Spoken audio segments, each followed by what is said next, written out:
Guerra Fría, la Revolución Cubana.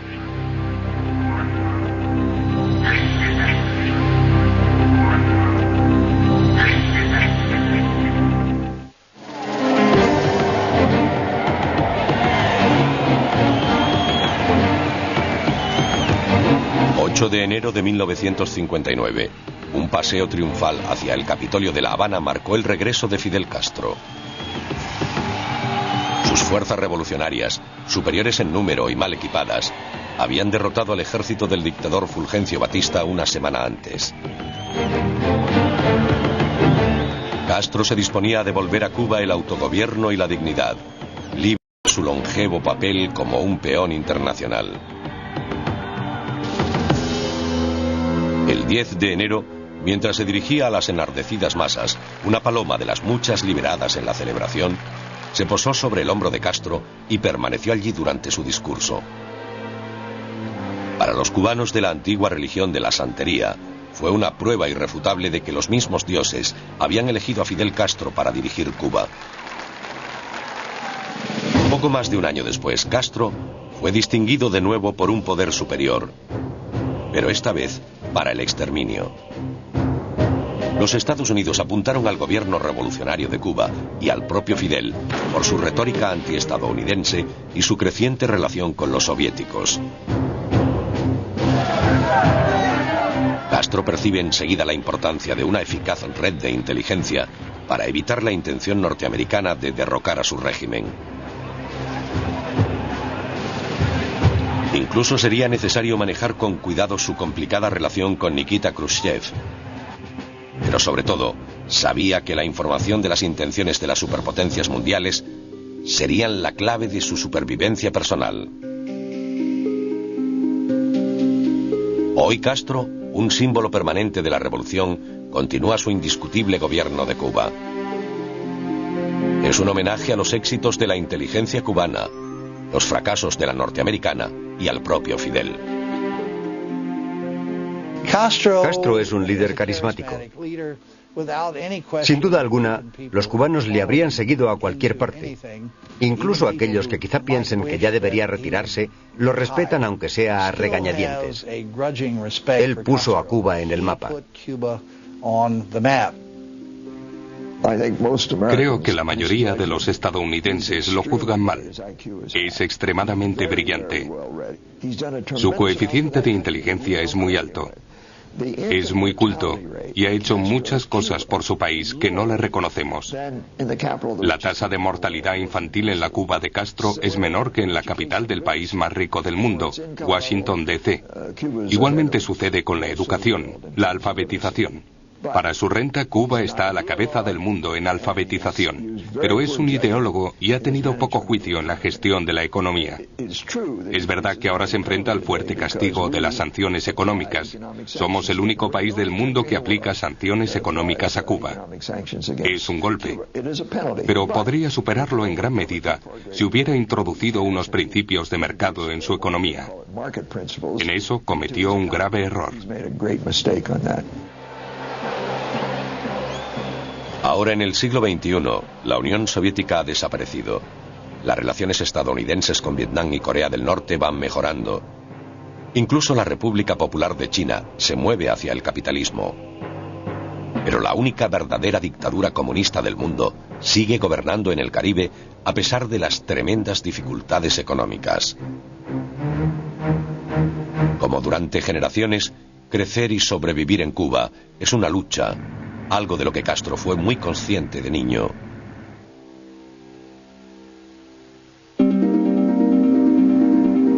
Hijo de un rico terrateniente, Fidel Castro Ruz creció en un ambiente privilegiado, pero su padre le inculcó desde niño el aprecio por la situación del desafortunado.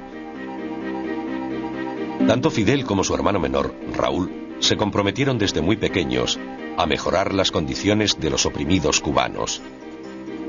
Sin embargo, tomaron caminos políticos diferentes. Raúl Castro, según dicen, era comunista. Había asistido a un campamento juvenil comunista en Europa Central en los años 50. Entabló amistad con jóvenes miembros de la KGB en aquel tiempo. No existen pruebas de que su hermano sintiera alguna vez tanta inclinación. Tras licenciarse en Derecho por la Universidad de La Habana en 1951, Fidel continuó con su gran pasión, la política. Se unió al Partido Ortodoxo, una organización política convencional. Cuando Fulgencio Batista subió al poder en 1952, Castro llegó a creer que una revuelta armada sería el único modo de restaurar el orgullo nacionalista y los derechos humanos básicos. En julio de 1953, Fidel Castro mandó a 125 hombres en un ataque contra un cuartel del ejército cubano. La revolución cubana había comenzado, pero fracasando. La mayoría de los hombres de su grupo murieron, y Fidel fue capturado, juzgado y sentenciado a 15 años en prisión. La fecha del ataque rebelde, el 26 de julio, se convirtió en un día sagrado de la revolución y aún es celebrado como fiesta en Cuba. En mayo de 1955, menos de 2 años después, Batista cedió ante la presión popular y concedió la amnistía a Fidel Castro. Se le prohibieron las intervenciones públicas y viajó a México para huir de la ira de Batista. Durante su exilio, la vida en Cuba fue a peor para los que se oponían al dictador.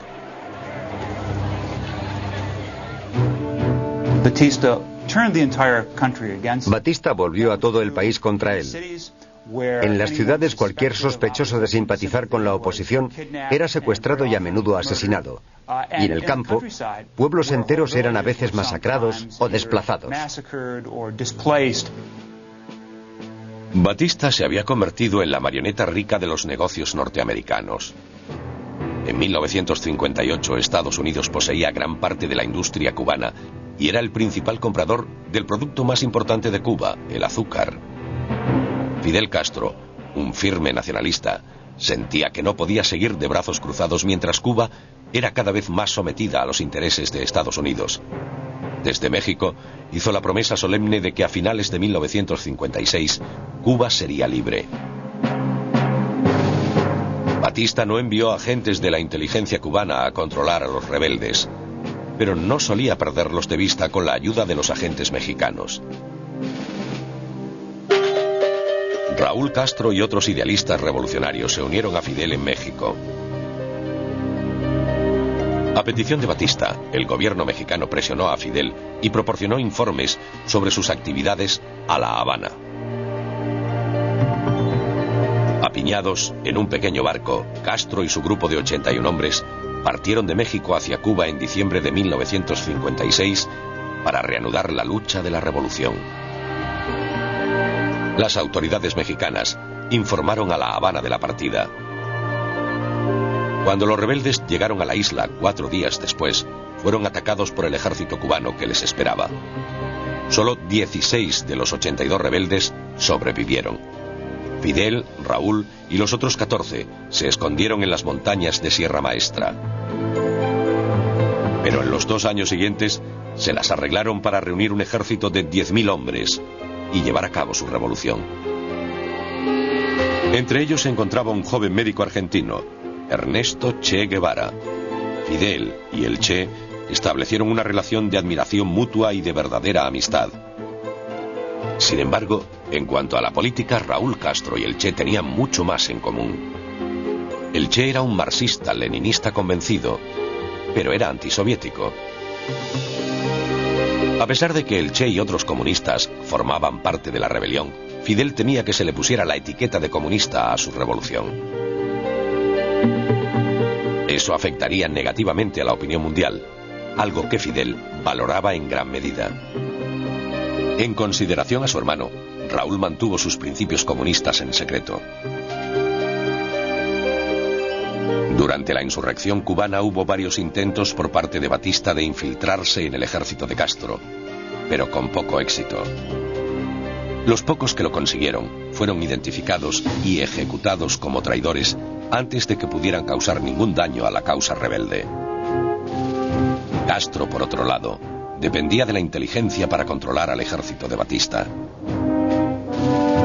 Quizá la información más importante que Castro consiguió durante la guerra fue en el verano de 1958, cuando Batista lanzó una gran ofensiva contra los rebeldes en su campamento de las montañas.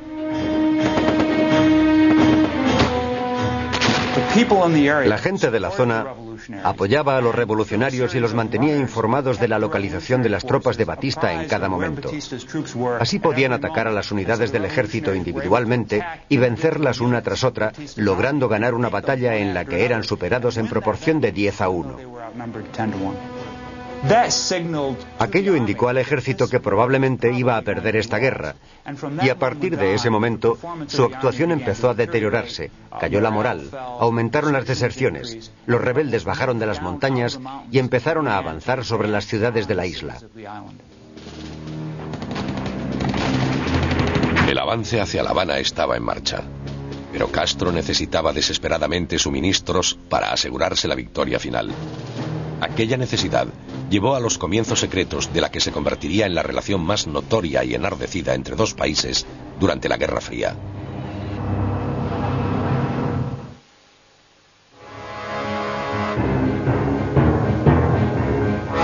A mediados de 1958 podía palparse la victoria final de las fuerzas rebeldes sobre el ejército del dictador cubano.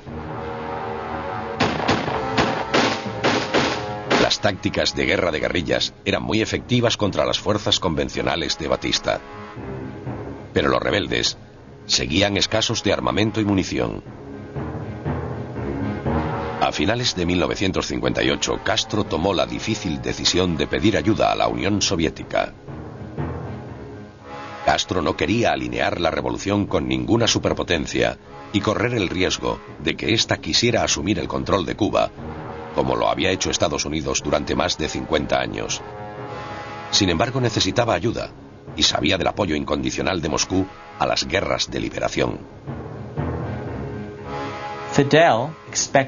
Fidel esperaba una gran ofensiva antes de que pudiera tomar La Habana. No estaba muy lejos de la capital, pero aún creía que Batista y su ejército harían un último intento por salvar su gobierno. Los soviéticos decidieron en una reunión en el Kremlin a finales de 1958 suministrar a los cubanos algunas armas. Al principio de la revolución, el primer ministro soviético Nikita Khrushchev no tenía un interés real en Cuba, pero sabía de la implicación de Raúl Castro y el Che Guevara y de sus ideales comunistas. A medida que la victoria rebelde se hacía cada vez más probable, a Khrushchev le atraía más la idea de que la Unión Soviética pudiera afianzarse en el hemisferio occidental, ayudando a una revolución marxista en potencia. Khrushchev suministró a Castro en secreto un excedente de fusiles alemanes de la Segunda Guerra Mundial. Enviados a través de Checoslovaquia, fueron vendidos a una compañía privada de Costa Rica, simpatizante de Castro. Desde allí, las armas llegaron a los rebeldes. El secreto era vital para evitar la intervención de Estados Unidos en apoyo de Batista. El respaldo al dictador se desvanecía rápidamente. Para recuperar su apoyo de Washington, Batista tenía que vilipendiar a los rebeldes y llamó a Castro comunista. En ese momento la CIA se puso en movimiento para determinar si de hecho se trataba de una revolución comunista. En 1958, la CIA envió un equipo de investigación a la provincia cubana de Oriente, donde Castro había crecido, para descubrir todo lo posible sobre sus ideales políticos. La sensación con la que se marchó este equipo era que se trataba de un revolucionario, un nacionalista que buscaba la soberanía del pueblo cubano y por ello no era necesariamente un agente del comunismo internacional. El 31 de diciembre de 1958, Fulgencio Batista huyó de La Habana con millones de dólares de fondos malversados. La tarde siguiente, el día de Año Nuevo de 1959, Raúl Castro y el Che Guevara llegaron a La Habana entre los vítores de una multitud extasiada. Fidel, que en el momento de la victoria se encontraba luchando al otro extremo de la isla, llegó a La Habana el 8 de enero. Castro aprobó 1.500 nuevas leyes durante el primer año de su régimen.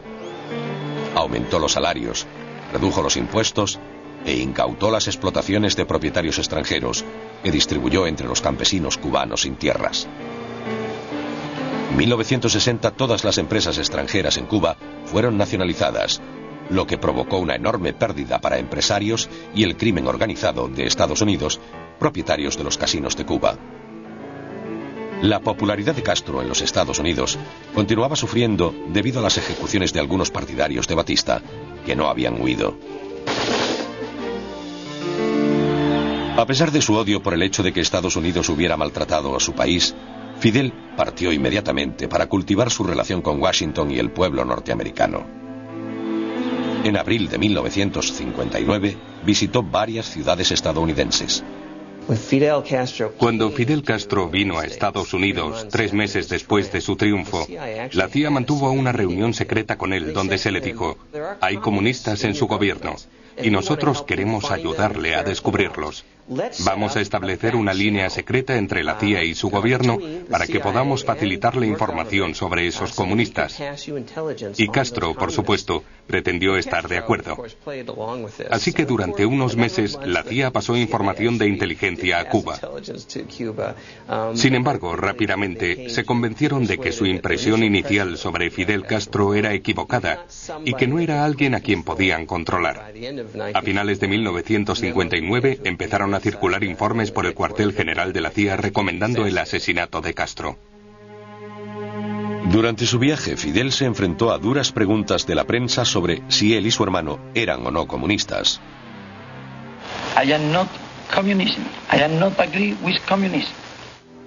Mientras Fidel se encontraba en los Estados Unidos negando cualquier afiliación al comunismo, Raúl Castro, nombrado jefe del ejército cubano, se encontraba en Moscú fomentando en secreto la implicación soviética en las Fuerzas Armadas de Cuba. Nikita Khrushchev estuvo de acuerdo en enviar a comunistas españoles a La Habana para ayudar a preparar a un ejército fiel a Fidel y al objetivo del marxismo en Cuba. Cuando Fidel regresó, se produjo cierta tensión entre los hermanos. Fidel no quería que una gran potencia se entrometiera y le indicara el curso que debía tomar su revolución. Los esfuerzos de Raúl Castro le estaban haciendo cada vez más difícil negar la implicación soviética. Sin embargo, algunos estudiosos están convencidos de que Fidel no solo conocía las acciones de Raúl en la Unión Soviética, sino que las apoyaba en secreto. Otros miembros comunistas del gobierno revolucionario animaron a Castro a comerciar con Moscú, intercambiando azúcar por equipamiento agrícola e industrial.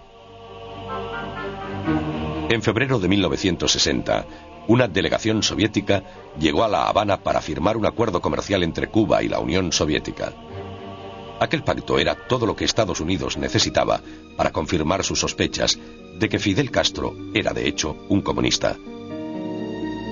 Había comenzado la gran lucha de Fidel por sobrevivir a la ira de Estados Unidos, una nación que intentaría destruirlo.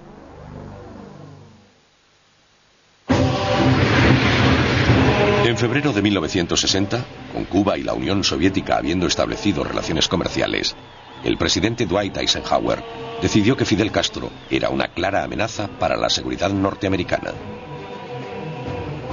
En marzo, aprobó un plan de la CIA para invadir Cuba, con el propósito de derrocar a Castro. La operación fue diseñada para que pareciera obra de exiliados cubanos. El director de la CIA, Allen Dulles, ya había comenzado sus propios esfuerzos para justificar una invasión encubierta. El plan de Dulles estaba basado en la necesidad de Castro de adquirir aviones militares. En noviembre de 1959, el embajador británico escribe un informe que conocemos hoy a su ministro de Exteriores. En él dice: acabo de reunirme con el director de la CIA, Allen Dulles, y este nos ha pedido que no vendamos aviones militares a Cuba. El motivo es que si Gran Bretaña no le vende los cazas a Cuba, se verán forzados a comprarlos a la Unión Soviética o al bloque socialista. Entonces Estados Unidos tendrá justificación, como en Guatemala, en 1954, para derrocar al gobierno cubano. Los británicos rechazaron la propuesta de Dulles y vendieron los cazas a Cuba. Como parte del plan de Eisenhower, la CIA empezó a reclutar y entrenar una fuerza de invasión compuesta estrictamente de exiliados cubanos. Sería una operación paramilitar que requeriría al grupo de exiliados hacer un desembarco secreto en la playa y luego conectar con las grandes facciones anticastristas que la CIA creía que había en Cuba. Juntos tomarían La Habana y depondrían al régimen de Castro. La red de inteligencia cubana, inicialmente coordinada por Raúl Castro y el Che Guevara durante la insurrección, aún estaba en sus comienzos en 1960. Pero contaba con el apoyo de muchos pueblos latinos de toda América del Sur y del Centro que consideraban a Castro un héroe, un símbolo de esperanza contra lo que consideraban una agresión imperialista. Muchos de aquellos pueblos facilitaban valiosa información al servicio de inteligencia cubano. Incluso detalles de la localización de los campamentos de Guatemala en los que la CIA entrenaba a su grupo de invasión cubano fueron revelados. Entre los cubanos que se encontraban en Guatemala recibiendo esta importante información se encontraba un joven agente de la inteligencia, Domingo Amuchastegui.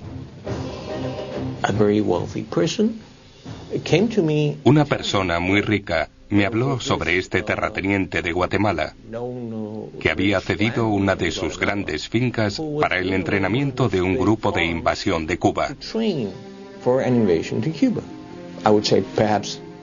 Unas 2 semanas más tarde, un hombre normal y corriente, un campesino, llamó a la puerta de la embajada para contarnos la misma historia. La comunidad cubana de Miami, Florida, era también una gran fuente de información y rumores. Sin embargo, a principios de abril de 1961, Castro aún no conocía el lugar designado para la invasión de Cuba. Mediante algunas fuentes de Miami, la DGI, Dirección General de Inteligencia, primer servicio cubano de información, supo que la fecha prevista era el 17 de abril. Castro necesitaba desesperadamente la protección soviética ante lo que él creía sería una invasión norteamericana a gran escala. Pero Moscú no estaba dispuesto a arriesgarse a enfurecer a Washington por una pequeña nación isleña que ni siquiera había declarado su revolución como socialista. Para justificar un ataque, el 15 de abril, 2 días antes de que tuviera lugar la invasión, la CIA envió bombarderos pintados como cubanos para destruir aviones de las fuerzas aéreas de Castro mientras estaban en tierra. Los Estados Unidos esperaban crear en el mundo la ilusión de que su ejército se había vuelto contra él. El engaño norteamericano no resultó creíble. El día después del bombardeo, en el funeral de los que habían muerto durante el ataque, Castro alineó públicamente a Cuba con la Unión Soviética, declarándola un estado marxista-leninista.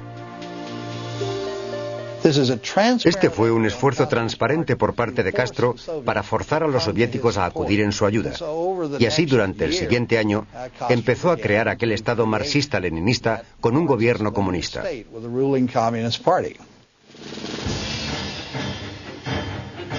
La invasión de Cuba por la CIA empezó en la madrugada del 17 de abril de 1961, en la Bahía de Cochinos, en la costa sur de Cuba. El ejército de 250.000 de hombres de Castro y la milicia civil derrotaron a los invasores en 72 horas, sufriendo solo 150 bajas. De los 1.500 hombres del ejército invasor, murieron unos 120. Alrededor de 1.200 fueron capturados y el resto desapareció en los campos de los alrededores. Las esperanzas de la CIA de una revuelta popular contra Castro también fracasaron. En las horas siguientes al comienzo de la invasión, la seguridad del Estado cubano detuvo a unos 20.000 disidentes sospechosos. El Partido Comunista Cubano mostró a Fidel su preocupación por la debilidad de la seguridad estatal. Querían la ayuda de la KGB para apoyar a la DGI. Fidel invitó a un grupo de oficiales de la KGB a trabajar en diferentes niveles de los servicios de inteligencia nacionales y extranjeros de Cuba. Aquello significaba que estaba creando una KGB cubana, utilizando las técnicas desarrolladas por los soviéticos para reducir a los disidentes en Europa Central y en la misma Unión Soviética.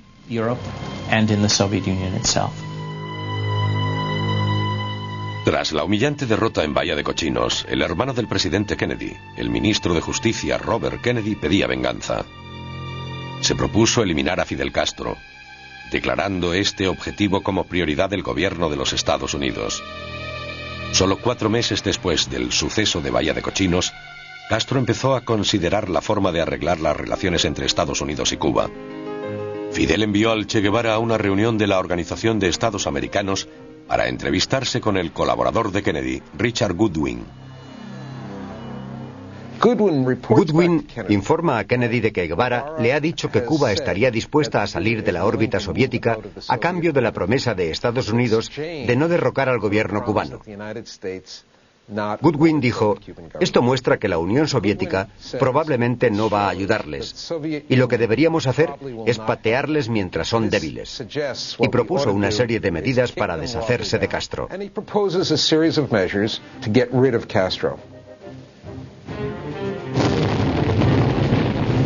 Kennedy aprobó el plan inicial que en primavera de 1962 había evolucionado en la Operación Mangosta, un elaborado proyecto de sabotaje, engaño, guerra psicológica y asesinato. También incluía la implementación de un embargo comercial a Cuba. Más que nunca, el gobierno dependía de la inteligencia para la supervivencia de la revolución y del propio Castro. Un cuerpo especial, independiente de la seguridad del Estado, se ocupó de proporcionar seguridad al líder cubano.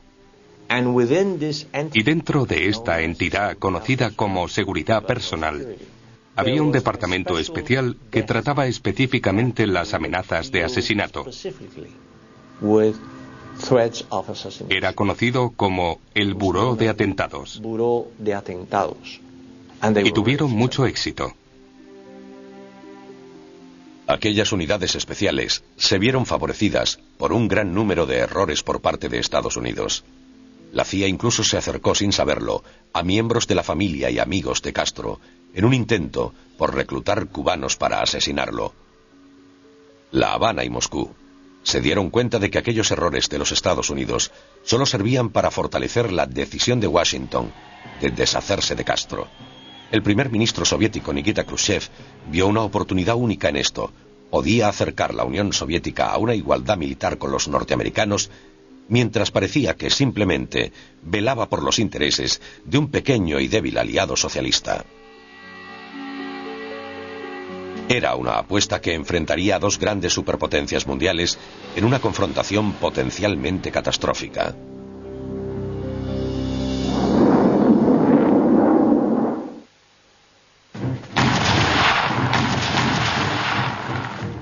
Después del suceso de Bahía de Cochinos, la inteligencia cubana y la soviética trabajaron incansablemente para saber si Washington estaba planeando una segunda invasión de Cuba. La DGI cubana empleó todos sus medios en descubrir cualquier plan de invasión y complot para asesinar a Castro. La KGB expresó de modo discreto sus dudas al Kremlin sobre si Kennedy realizaría un segundo intento de invasión. Sin embargo, no es eso lo que informaron a sus homólogos cubanos, incluido el agente de inteligencia Domingo Amuchastegui. Los soviéticos dieron la voz de alarma desde el primer día de relación, porque apostaban al despliegue de misiles en Cuba, jugando a su propio juego. Vamos a decirles a los cubanos que viene el lobo. De ese modo, serán más fáciles de persuadir para que acepten el despliegue soviético.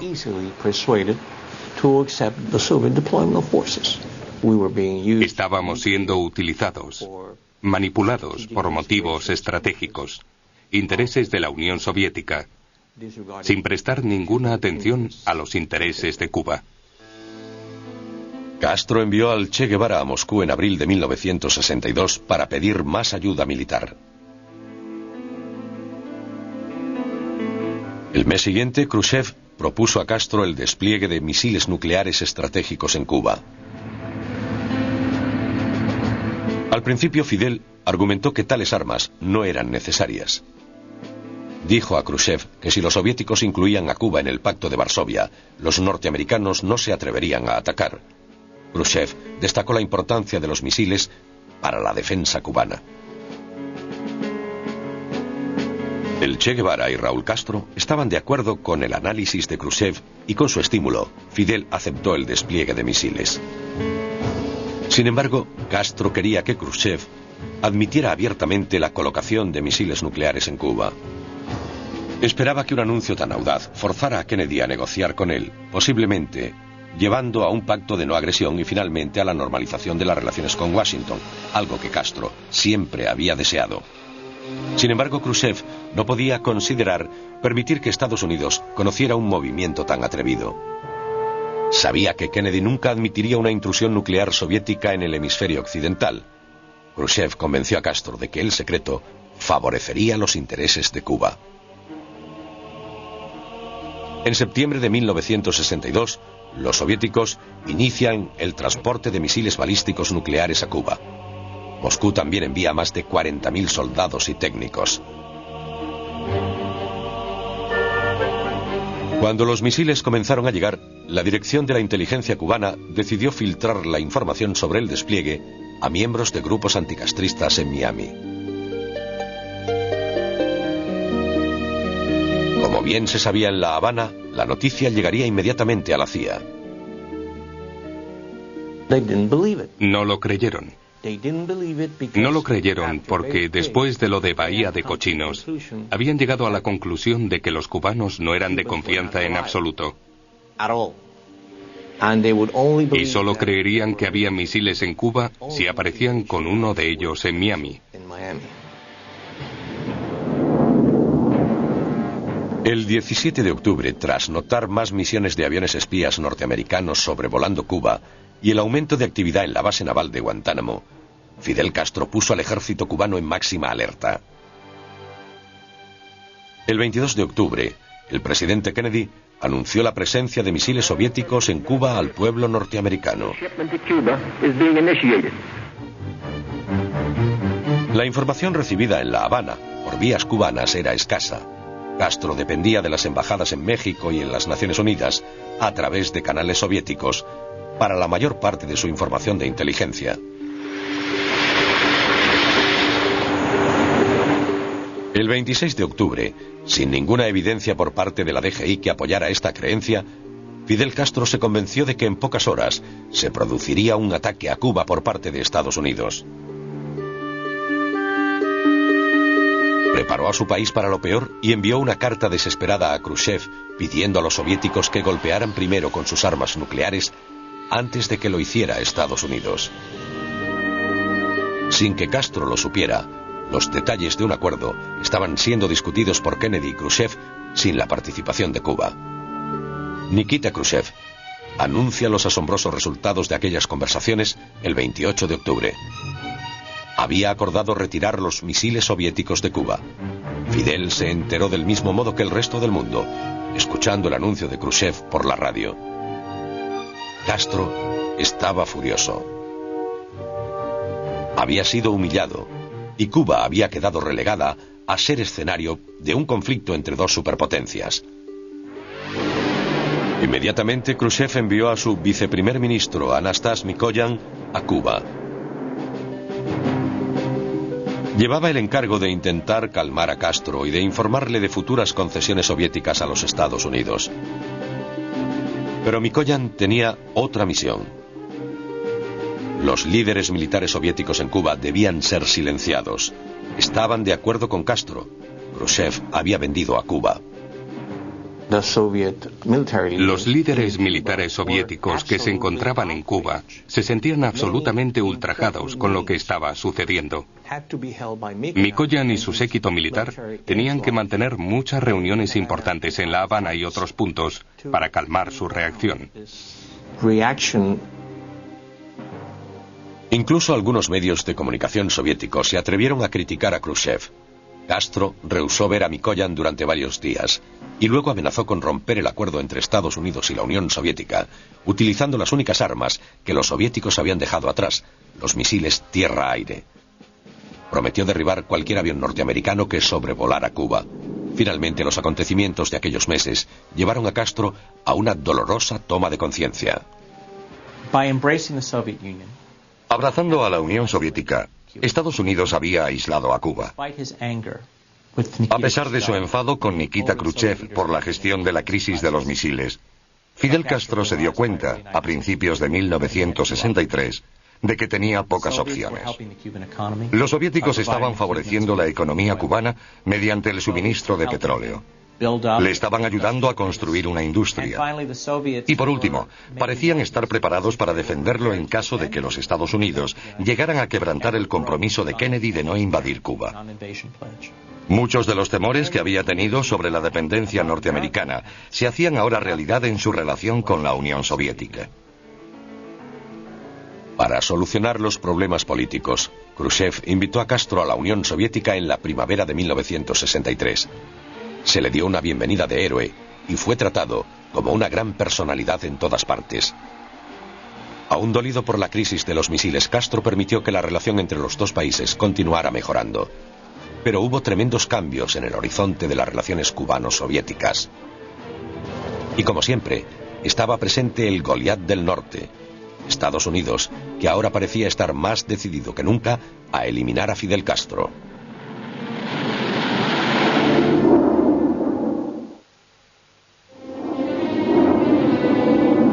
A pesar de que inicialmente Castro se opuso a su despliegue, cuando el primer ministro soviético Nikita Khrushchev empezó a retirar los misiles en noviembre de 1962, Fidel sintió que Cuba se convertía en un blanco fácil ante cualquier agresión estadounidense. Khrushchev intentó confortarlo, diciéndole que el acuerdo soviético con el presidente Kennedy mantendría a Cuba libre de cualquier hostilidad norteamericana, al menos hasta 1969. Kennedy seguramente sería reelegido y continuaría siendo fiel a su compromiso. Pero Kennedy fue asesinado en noviembre de 1963. Posteriormente, Khrushchev fue derrocado en 1964. Leónidas Brezhnev fue nombrado nuevo líder de la Unión Soviética. Las relaciones soviético-cubanas se mantuvieron durante el régimen de Brezhnev, pero nunca volvieron a ser las mismas. Castro estaba en una disyuntiva en sus relaciones con los soviéticos. Necesitaba ayuda económica, pero aún estaba ansioso por proclamar que Cuba no era un peón de Moscú. Sin los misiles, sabía que la información sobre las intenciones de Estados Unidos y la Unión Soviética serían la clave de la supervivencia de su régimen. La Habana estaba empeñada en crear un servicio de inteligencia que no dependiera de la KGB.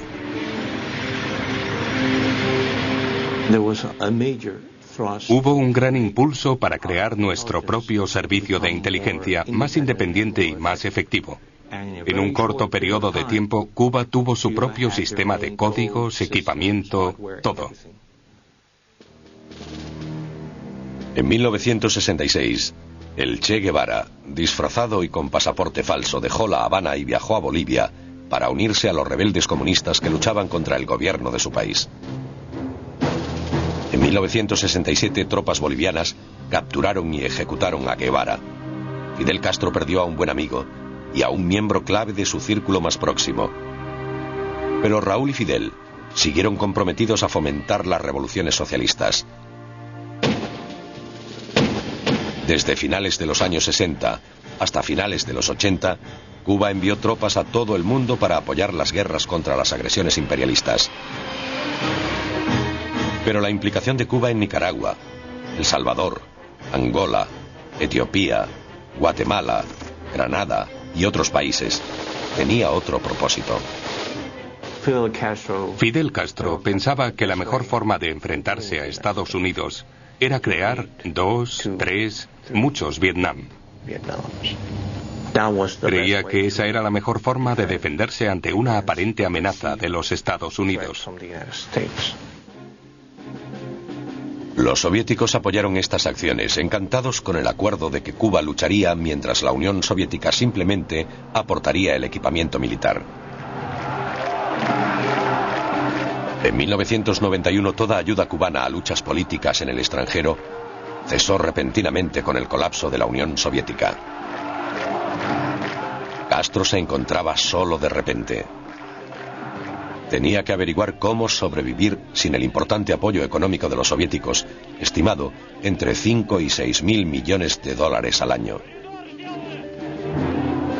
Pero Fidel ha mantenido la independencia de Cuba. Ahora, en el siglo XXI, el paso de los años se refleja en el una vez robusto líder. Y el frustrante efecto del embargo de los Estados Unidos se manifiesta en las calles de La Habana y por toda la isla. Mientras que el pueblo y el gobierno de Cuba han tenido que enfrentarse a drásticos recortes económicos, el compromiso cubano de establecer redes de inteligencia continúa siendo una prioridad. Como siempre, Castro siente la presión de Estados Unidos y de la comunidad cubana exiliada en todo el mundo. Debe estar alerta.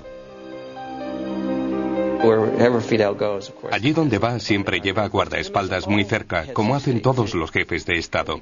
Pero debido a los interminables intentos de asesinarle, sus guardaespaldas están más alerta que la mayoría. En el 2001 vimos la detención y el juicio de lo que llaman la red de avispas de espías cubanos en el sur de Florida. Toda una red que la inteligencia cubana ha establecido para vigilar el mando militar del sur y asegurarse de tener información por adelantado en el caso de que se prepare una invasión de la isla.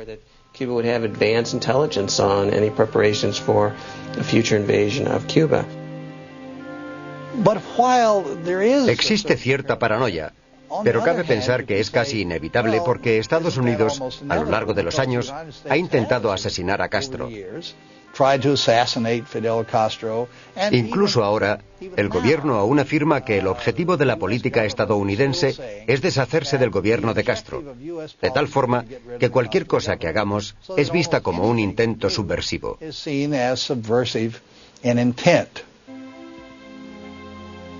Hasta hoy, muchos creen que Castro utiliza el miedo de la constante amenaza de ataque de los Estados Unidos en su provecho. Nosotros hemos creado a Castro. Nosotros lo hemos hecho. Le dimos un demonio extranjero al que señalar.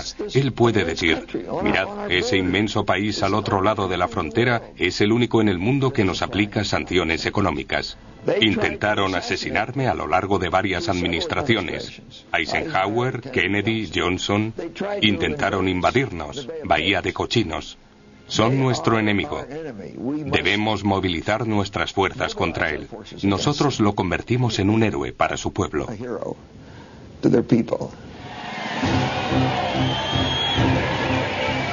Pocos líderes mundiales han sido capaces de permanecer en el poder tanto tiempo como Fidel Castro.